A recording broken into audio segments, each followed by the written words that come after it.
मुरली अमृत की धारा है धारा, जो देती दुखों से किनारा। मुरली अमृत की धारा है धारा, जो देती दुखों से किनारा। भूले जीवन में हो जाए शिव बाबा मुरली में समझाए। भूले जीवन में हो जाए शिव बाबा। ओम शांति। आज की तारीख है 2/2/2024 के बाबा के साकार महावाक्य। मीठे बच्चे, ऊंच पद पाने के लिए बाप तुम्हें जो पढ़ाते हैं उसे ज्यों का त्यों धारण करो, सदा श्रीमत पर चलते रहो। बाबा ने प्रश्न पूछा, कभी भी अफसोस ना हो उसके लिए किस बात पर अच्छी तरह विचार करो। बाबा ने उत्तर दिया, हर एक आत्मा जो पाठ बजा रही है वह ड्रामा में एक्यूरेट नूंदा हुआ है। यह अनादि और अविनाशी ड्रामा है। इस बात पर विचार करो तो कभी भी अफसोस नहीं हो सकता। अफसोस उन्हें होता जो ड्रामा के आदि मध्य अंत को रियलाइज नहीं करते हैं। तुम बच्चों को इस ड्रामा को ज्यों का त्यों साक्षी होकर देखना है। इसमें रोने रूसने की कोई बात नहीं। ओम शांति। रूहानी बाप बैठ रूहानी बच्चों को समझाते हैं कि आत्मा कितनी छोटी है, बहुत छोटी है, और छोटी सी आत्मा से शरीर कितना बड़ा देखने में आता है। छोटी आत्मा अलग हो जाती है तो फिर कुछ भी नहीं देख सकती। आत्मा के ऊपर विचार किया जाता है, इतनी छोटी बिंदी क्या क्या काम करती है।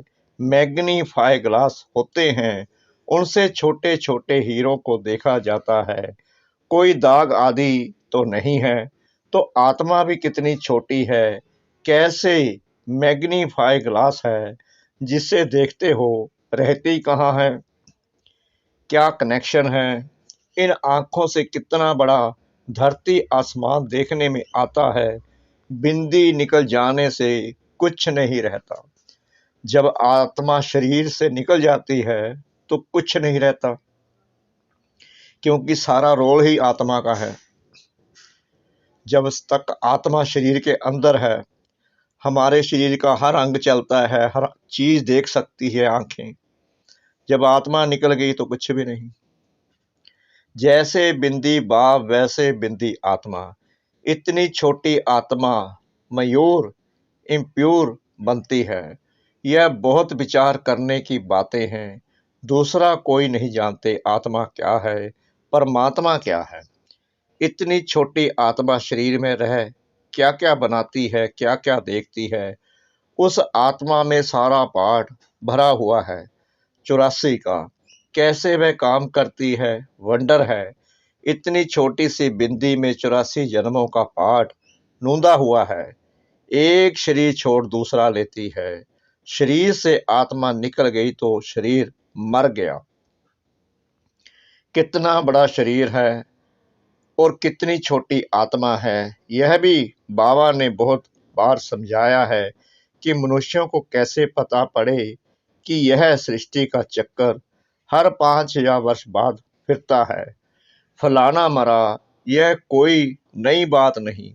उनकी आत्मा ने यह शरीर छोड़ दूसरा लिया। 5000 वर्ष पहले भी इस नाम रूप को इसी समय छोड़ा था। आत्मा जानती है हम एक शरीर छोड़ दूसरे में प्रवेश करती हूँ। अभी तुम शिव जयंती मनाते हो, दिखाते हो 5000 वर्ष पहले भी शिव जयंती मनाई थी। हर 5000 वर्ष बाद शिव जयंती जो हीरे तुल्य है मनाते ही आते हैं। यह सही बातें हैं। विचार सागर मंथन करना होता है जो औरों को समझा सकें। यह त्योहार होते हैं, तुम कहेंगे नई बात नहीं। हिस्ट्री रिपीट होती है जो फिर 5000 वर्ष बाद जो भी पाठधारी है वह अपना शरीर लेते हैं, एक नाम रूप देश काल छोड़ दूसरा लेते हैं। इस पर विचार सागर मंथन कर ऐसा लिखे जो मनुष्य वंडर खाएं। बच्चों से हम पूछते हैं ना, आगे कब मिले हो, इतनी छोटी आत्मा से ही पूछना होता है ना। तुम इस नाम रूप में आगे कब मिले थे? आत्मा ने सुना तो बहुत कहते हैं, हाँ बाबा, आपसे कल पहले मिले थे। क्योंकि कई आत्माओं का पुरुषार्थ इतना तेज होता है, उन्हें याद होता है कि हम बाबा से मिले थे, अवश्य मिले थे। बाबा ने भी कहा, ये पढ़ाई पहले आपने पढ़ी है, अब फिर पढ़ रहे हो। तो पढ़ाने वाला तो एक परमपिता परमात्मा ही है, वो ही पढ़ा सकते हैं ऐसी पढ़ाई। सारा ड्रामा का पाठ बुद्धि में है। जो भी ड्रामा का पाठ है सब बुद्धि में है। वह होते हैं हद के ड्रामा के एक्टर्स। यह है बेहद का ड्रामा। यह ड्रामा बड़ा एक्यूरेट है, इसमें जरा भी फर्क नहीं पड़ सकता। वह बाइस्कोप होते हैं हद के, मशीन पर चलते हैं, 2-4 रोल भी हो सकते हैं जो फिरते हैं। यह तो अनादि अविनाशी एक ही बेहद का ड्रामा है। इसमें कितनी छोटी आत्मा एक पार्ट बजाए फिर दूसरा बजाती है। 84 जन्मों का कितना बड़ा फिल्म रोल होगा। यह कुदरत है, कोई की बुद्धि में बैठेगा है तो रिकॉर्ड मिसल बड़ा वंडरफुल है। 84 लाख तो हो ना सके, 84 का ही चक्कर है। इनकी पहचान कैसे दी जाए? अखबार वालों को भी समझाओ तो डालेंगे, मैगजीन में भी घड़ी घड़ी डाल सकते हैं। हम इस संगम के समय की ही बातें करते हैं। सतयुग में तो ये बातें होगी नहीं, ना कलयुग में होगी। जानवर आदि जो भी कुछ है सबके लिए कहेंगे, फिर 5000 वर्ष के बाद देखेंगे, फर्क नहीं पड़ सकता। ड्रामा में सारी नूंद है। सतयुग में जानवर भी बहुत खूबसूरत होंगे। यह सारी वर्ल्ड की हिस्ट्री ज्योग्राफी रिपीट होगी। जैसे ड्रामा की शूटिंग होती है, मक्खी उड़ी वह भी निकल गई तो फिर रिपीट होगी। अब हम इन छोटी छोटी बातों का ख्याल तो नहीं करेंगे। पहले तो बाप खुद कहते हैं, हम कलब कलब संगम युगे इस भाग्यशाली रथ पर आता हूँ। आत्मा ने कहा, कैसे इसमें आते हैं? इतनी छोटी बिंदी है, उनको फिर ज्ञान का सागर कहते हैं। यह बातें तुम बच्चों में भी जो समझू हैं, यानी कि समझदार हैं, वह समझ सकते हैं। हर 5000 वर्ष के बाद मैं आता हूँ। कितनी यह वैल्यूबल पढ़ाई है। बाप के पास ही एक्यूरेट नॉलेज है जो बच्चों को देते हैं। तुम्हारे से कोई पूछे तुम झट कहेंगे, सत्यु की आयु 1250 वर्ष की है। एक एक जन्म की आयु 150 वर्ष होती है। कितना पाठ बजता है, बुद्धि में सारा चक्कर फिरता है। हम 84 जन्म लेते हैं। सारी सृष्टि ऐसे चक्कर में फिरती रहती है। यह अनादि अविनाशी बना बनाया ड्रामा है। इसमें नई एडिशन हो नहीं सकती। गायन भी है, चिंता ताकि कीजिए जो अनहोनी होए। जो कुछ होता है ड्रामा में नूंद है, साक्षी होकर देखना पड़ता है। उस नाटक में कोई ऐसा पाठ होता है तो जो कमजोर दिल वाले होते हैं वो रोने लग पड़ते हैं। है तो नाटक ना, यह रियल है। इसमें हर आत्मा अपना पार्ट बजाती है। ड्रामा कभी बंद नहीं होता है। इसमें रोने रूसने की कोई बात नहीं, कोई भी नई बात थोड़ी है। अफसोस उनको होता है जो ड्रामा के आदि मध्य अंत को रियलाइज नहीं करते। यह भी तुम जानते हो। इस समय जो हम इस ज्ञान से पद पाते हैं, चक्कर लगाकर फिर वहीं बनेंगे। यह बड़ी आश्चर्यवत विचार सागर मंथन करने की बातें हैं। कोई भी मनुष्य इन बातों को नहीं जानते। ऋषि मुनि भी कहते थे, हम रचता और रचना को नहीं जानते हैं। उनको क्या पता ये रचता इतनी छोटी बिंदी है, वहाँ नई सृष्टि का रचता है। तुम बच्चों को पढ़ाते हैं, ज्ञान का सागर है, यह बातें तुम बच्चे ही समझाते हो। तुम थोड़ी कहेंगे हम नहीं जानते हैं। तुमको बाप इस समय सब समझाते हैं। तुमको कोई भी बात में अफसोस करने की जरूरत नहीं, सदैव हर्षित रहना है। उस ड्रामा की फिल्म चलते चलते घिस जाएगी, पुरानी हो जाएगी, फिर बदली करेंगे, पुरानी को खलास कर देते हैं। यह तो बेहद का अविनाशी ड्रामा है। ऐसी ऐसी बातों पर विचार कर पक्का कर लेना चाहिए। यह ड्रामा है। हम बाप की श्रीमत पर चल पतित से पावन बन रहे हैं। और कोई बात हो नहीं सकती जिससे हम पति से पावन बन जाएं, अथवा तमो प्रधान से सतो प्रधान बने। पाठ बजाते बजाते हम सतो प्रधान से तमो प्रधान बने हैं, फिर सतो प्रधान बनना है। ना आत्मा विनाश को पा सकती, ना पाठ विनाश को पा सकता। ऐसी ऐसी बातों पर कोई का विचार नहीं चलता। मनुष्य तो सुनकर वंडर खाएंगे। वह तो सिर्फ भक्ति मार्ग के शास्त्र ही पढ़ते हैं। रामायण, भागवत, गीता आदि वही हैं। इसमें तो विचार सागर मंथन करना होता है। बेहद का बाप जो समझाते हैं उसको ज्यों का त्यों हम धारण कर ले तो अच्छा ही पद पा ले। सब एक जैसी धारणा नहीं कर सकते हैं। क्यों नहीं कर सकते हैं? क्योंकि हर आत्मा का पुरुषार्थ अलग अलग है। कोई तो बहुत महीनता से समझाते हैं। आजकल जेल में भी भाषण करने जाते हैं। वेश्याओं के पास भी जाते हैं। गूंगे बहरों के पास भी बच्चे जाते होंगे, क्योंकि उनका भी हक है, इशारे से समझ सकते हैं। आत्मा समझने वाली तो अंदर है ना। चित्तर सामने रख दो, पढ़ तो सकेंगे ना। बुद्धि तो आत्मा में है ना। भल अंधे लूले लंगड़े हैं, परंतु कोई ना कोई प्रकार से समझ सकते हैं, क्योंकि जो समझने वाली है वो तो आत्मा ही है।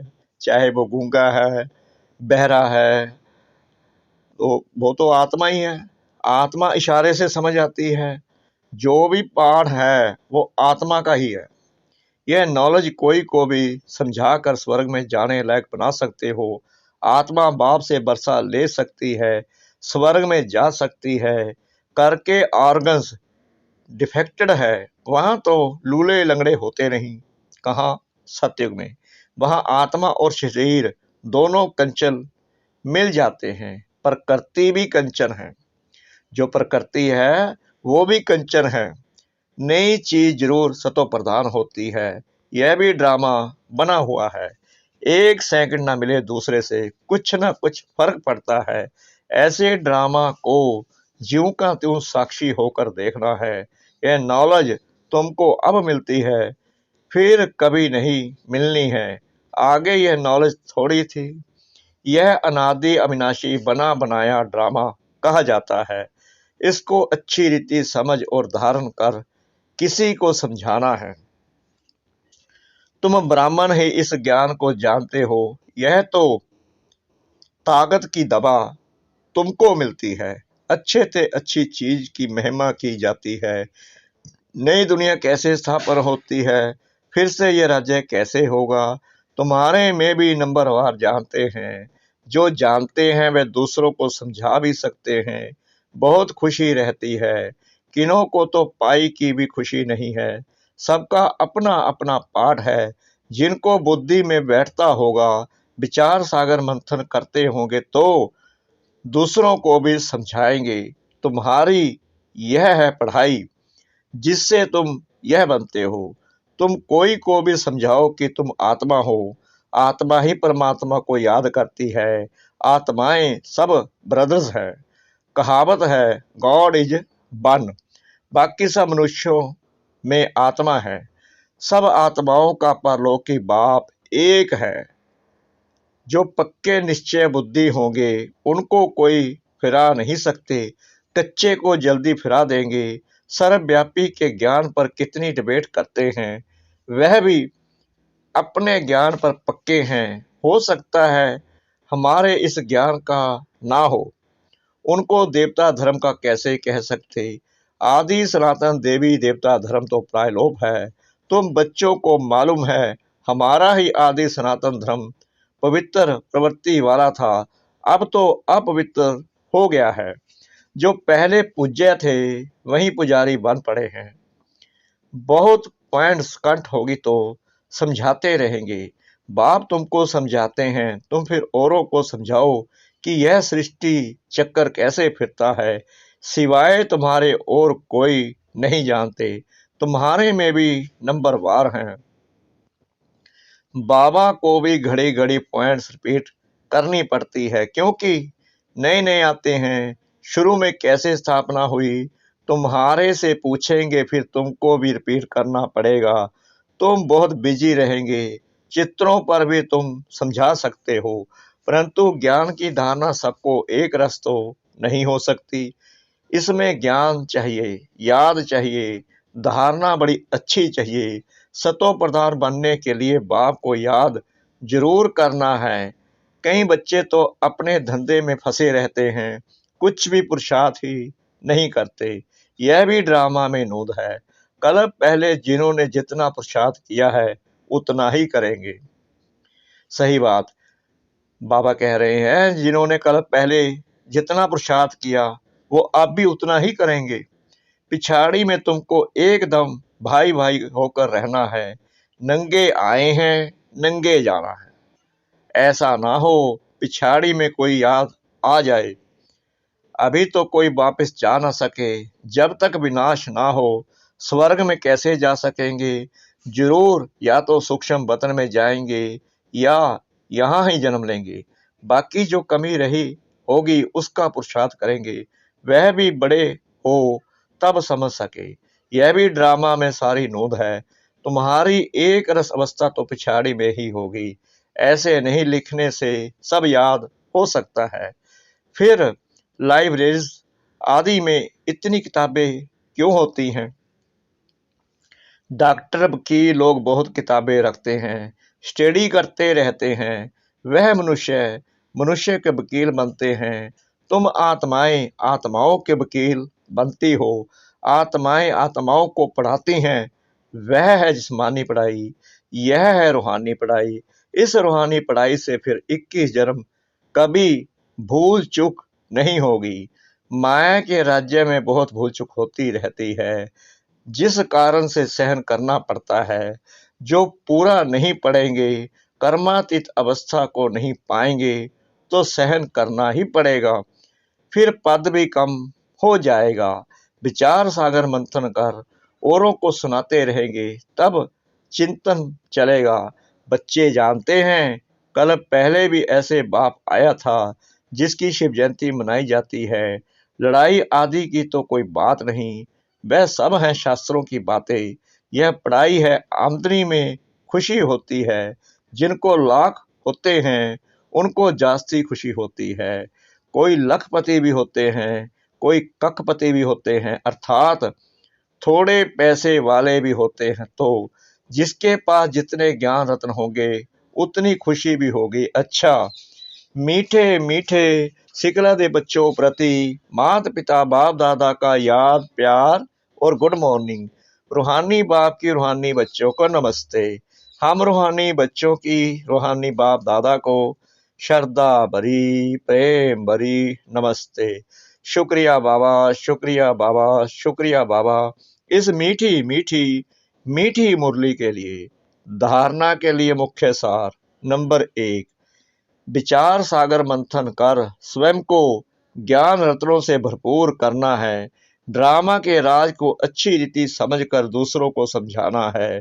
किसी भी बात में अफसोस ना कर सदा हर्षित रहना है।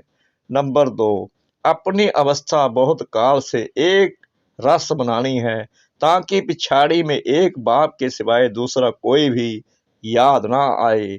अभ्यास करना है, हम भाई भाई हैं, अभी वापिस जाते हैं। मुरली का वरदान, अलवेले पन की लहर को विदाई दे सदा, उमंग उत्साह में रहने वाली समझदार आत्मा भाव। कई बच्चे दूसरों को देखकर स्वयं अलबेले हो जाते हैं, सोचते हैं ये तो होता ही है, चलता ही है। क्या एक ने ठोकर खाई तो उसे देखकर अलबेले में आकर खुद भी ठोकर खाना, यह समझदारी है। बाप दादा को रहम आता है कि ऐसे अलबेले रहने वालों के लिए पश्चाताप की घड़ियां कितनी कठिन होगी। इसलिए समझदार बन, अलबेलेपन की लहर को, दूसरों को देखने की लहर को मन से विदाई दो। औरों को नहीं देखो, बाप को देखो। स्लोगन: वारिस क्वालिटी तैयार करो, तब प्रत्यक्षता का नगाड़ा बजेगा। वारिस क्वालिटी तैयार करो, तब प्रत्यक्षता का नगाड़ा बजेगा। ओम शांति।